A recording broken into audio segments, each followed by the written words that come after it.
Fall camp was a long process, but like you said, it's finally good to be able to hit somebody else.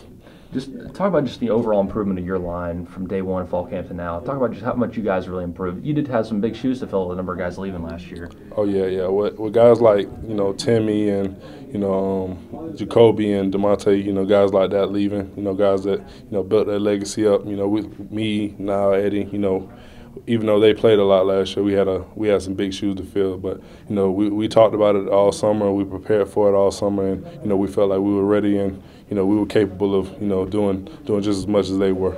First game last year is at the Steelers Stadium in Pittsburgh. A lot of butterflies for probably a lot of you guys because it's the first game. But this year, an even bigger environment in Dallas. Yeah. I mean, obviously a world famous place, one of the biggest stadiums in the country. Talk about just tuning that out, knowing you guys have to focus not even on the environment, just the game at hand.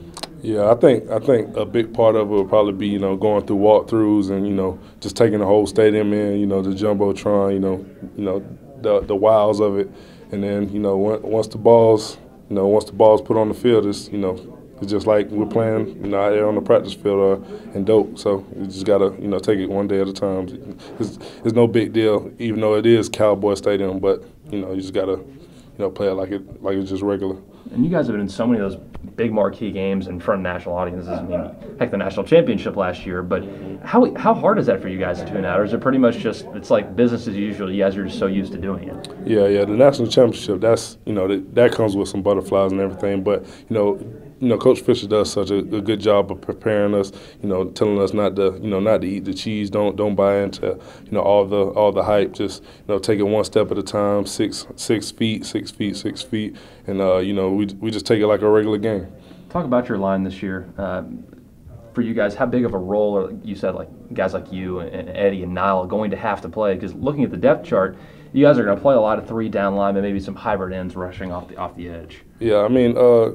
That's our base defense, so it'll be a big part of what we do. So stepping into that role is it's going to be a challenge, it's going to be a learning experience. But I feel like we were built up to this. None of us were like really thrown out into the fire early, so we had time to watch the the older guys like Everett Dawkins, Anthony McLeod, Timmy Jernigan.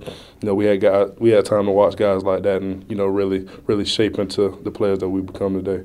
How exciting is it for you too, knowing you've waited a few years and it's finally your opportunity to really make an impact on the defense this year? Yeah, it's been a long road because I had a couple injuries early, but my main injury was just my back, which was my red shirt freshman year.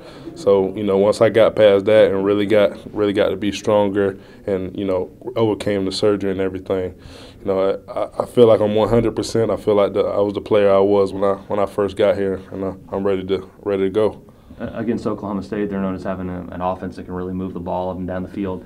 How much of an excitement it is for you guys that you love facing challenges like that of a team that can move the ball, that you guys can be that force to stop them? Yeah, I feel like that's what our defense is built for. Last year when they brought this defense to us, this is what it's built for teams like this who run the hurry up, who try to pound the ball to you. So they're going to come out and they're going to do what they do, and we're going to do what we do, and we'll just hope to come out on top. How much of this game, too, is to ignore the phrase Dallas to Dallas and just focus on Arlington getting a win, coming back to Tallahassee, getting ready for the next week?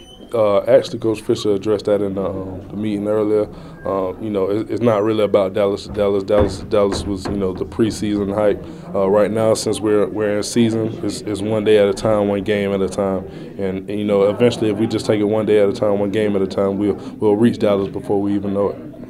What's the biggest challenge when you're preparing against a team like Oklahoma State last year, just like Auburn? It's trying to get as many plays as they can. They're trying to get you guys tired so they can take care of a mistake. We just gotta create a good rotation. Me and the guys have already incorporated running out the practice and stuff.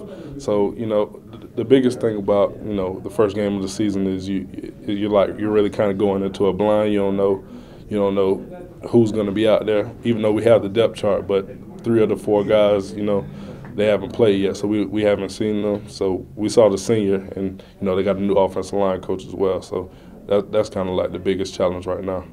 And now it's got to be a bit of a blessing, though, that you've got to finally hit somebody that isn't wearing that garnet and gold, right? And you can finally go out there and hit somebody else. Yeah, oh yeah, it's a good blessing, because we done been through it 3 weeks hitting each other, really pounding on each other. But it feels good to be able to finally go out there and hit somebody else. Now, you mentioned the legacy that guys like Timmy Jernigan had previously had here at FSU. Is that something that this year's defensive line is trying to establish for itself as a legacy?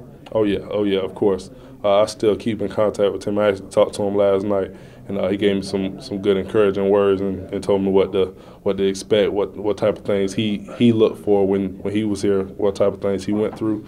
So having guys like that in your corner, it just makes it so much easier.